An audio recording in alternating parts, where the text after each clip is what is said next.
અમદાવાદના ચાણક્યપુરી વિસ્તારમાં વરસાદી પાણી હજી પણ ભરાયેલા છે।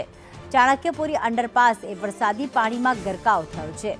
ગઈકાલે પડેલા ભારે વરસાદ બાદ હજુ પાણી યથાવત છે। હજી પાણી ઓસર્યા નથી તો અંડરપાસમાંથી પાણીના નિકાલ માટે કોઈ કામગીરી પણ કરવામાં નથી આવી રહી।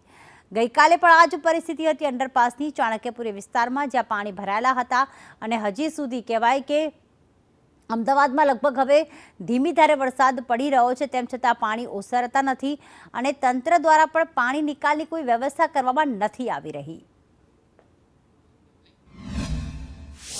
અંડરપાસની અંદર પાણી ભરાય છે એટલે પાણી 2 થી 3 દિવસ સુધી નીકળતું નથી અને પબ્લિકને આવવા જવામાં બહુ તકલીફ પડે છે અને નવા અંડરપાસમાં ટ્રાફિક બી એટલો થાય છે એટલે પબ્લિક બહુ હેરાન થાય છે અને વરસાદના કારણે પબ્લિકને બહુ સહન કરવું પડે છે। એટલે મારી એટલી વિનંતી છે કે જેટલું જલ્દી આ અંડરપાસ ખાલી થઈ શકે એટલું સારું, તો પબ્લિકને બી તકલીફ ના પડે અને અમને બી મજા આવે કામે આવવા જવાની। અમદાવાદમાં ગઈકાલે પડેલા ધોધમાર વરસાદ બાદ ઠેર ઠેર વરસાદી પાણીનો ભરાવો થયો। જોકે ધોધમાર વરસાદે તો વિરામ લઈ લીધો છે, છતાં પણ અમદાવાદમાં સમસ્યાઓ વિરામ નથી લઈ રહી, કારણ કે ઠેર ઠેર વરસાદી પાણીનો ભરાવો હજુ પણ યથાવત જોવા મળી રહ્યો છે। દ્રશ્ય છે ચાણક્યપુરી અંડરપાસના કે અત્યારે હાલ આખો અંડરપાસ છે કે જે પાણીમાં ગરકાવ થઈ ગયો છે અને આ પાણીના નિકાલ માટેની કોઈ પણ પ્રકારની વ્યવસ્થા તંત્ર દ્વારા નથી કરવામાં આવી રહી।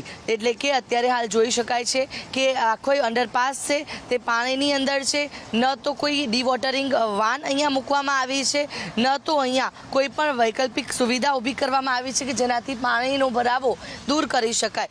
અમદાવાદ મ્યુનિસિપલ કોર્પોરેશન દ્વારા પ્રી મોન્સૂન કામગીરીના જે દાવા કરવામાં આવે છે અને જે ગણતરીની મિનિટોમાં પાણી ઓસરી જશે તેવા દાવા થઈ રહ્યા છે, પરંતુ બીજી તરફ આ ચાણક્યપુરી અંડરપાસ છે કે જે આખું પાણીમાં ગરકાવ જોવા મળી રહ્યો છે, તો બીજી તરફ આ વિસ્તારની અંદર ગટરના પાણી પણ બેક મારી રહ્યા છે અને આ જ પાણી અત્યારે હાલ અંડરપાસમાં ભરાઈ રહ્યા છે તેવી પણ સ્થિતિ સામે આવી રહી છે। ત્યારે સવાલ એ થઈ રહ્યો છે કે તંત્ર દ્વારા એવી તો કેવી કામગીરી કરવામાં આવી રહી છે કે ગટરમાં પાણી નથી જઈ રહ્યા, પરંતુ ગટરના પાણી છે કે જે અંડરપાસમાં ભરાઈ રહ્યા છે। કેમેરા પર્સન મનીષ વાણિયા સાથે આયુષી।